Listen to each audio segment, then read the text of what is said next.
చిత్తంలో వాళ్ళు లేకపోతే వాళ్ళను కూడా దేవుడు ఏం చేస్తాడండి? వేరు చేస్తా ఉంటాడు. ఎందుకంటే ప్రతి విషయంలో చూడండి అన్నాడు వాక్యం, చాలా మంది విషయాలు చెప్పరు. ఏమని? నేను కుటుంబంలో అగ్ని వేయ వచ్చి తిని కానీ సమాధానపరచడానికి నేను రాలేదు భూమి మీద అంటాడు. ఒక ఇంటిలో 5గురు ఉన్నప్పుడు 3 వేరు, 2 వేరు.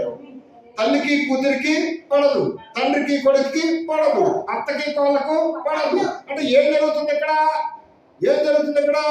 అందరూ ఒకే విధమైన మనసుతో ఉన్నారండి? లేరు. అంటే మనస్తత్వాలు వేరువేరుగా ఉన్నాయి కాబట్టి వారు కలిగినటువంటి మనస్తత్వాలు బట్టి దేవునికి అనుకూలంగా ఉన్న వాళ్ళను ఆయన అభివృద్ధి చేస్తూ ఉంటాడు.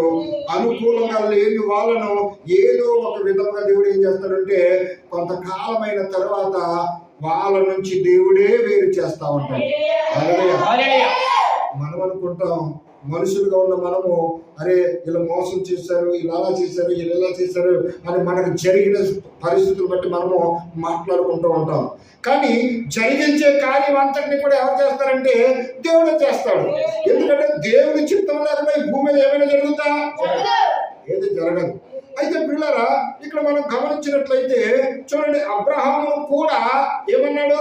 తన కుటుంబం నుంచి విడిచిపెట్టి వేరుగా మాట్లాడలేదండి. తన కుటుంబం విడిచిపెట్టమన్నాడు, తన స్నేహితులను విడిచిపెట్టమన్నాడు, తన బంధువులను విడిచిపెట్టమన్నాడు, తన ఊరు తన ప్రాంతం అంతటిని కూడా విడిచిపెట్టి నేను చూపిస్తున్న దేశాన్ని నువ్వు వదిలి వస్తే నిన్ను దీవిస్తా, ఆశీర్వదిస్తా, అభివృద్ధి చేస్తా. ఇప్పుడు మనం అనుకోవచ్చు, ఒక కుటుంబంలో నుంచి విడదీసేయటము దేవుడికి ఇష్టమా? అంటే కుటుంబం కలిసి ఉంటే దేవుడు చూస్తూ ఓర్చుకోలేడా? మనుషులుగా మనం అనుకుంటాం. కానీ మనుషుల యొక్క పై రూపాలు చూస్తున్నాం, కానీ అంతరంగాన్ని మాత్రం చూసేది దేవుడే.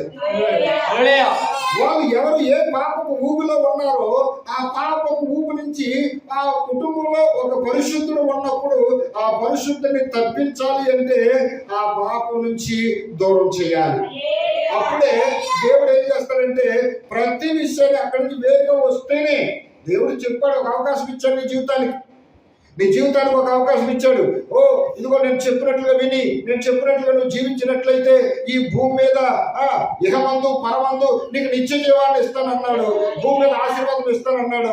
అంతకన్నా మనిషికి కావాల్సింది ఏమనుందండి? ఏమనుందా? ఇంకేమీ లేదు. అయితే మనం చేయాల్సిందేంటి? ఆయన చెప్పిందల్లా మనం చేయటమే. అయితే అబ్రహాం ఏం చేశాడు? అబ్రహాం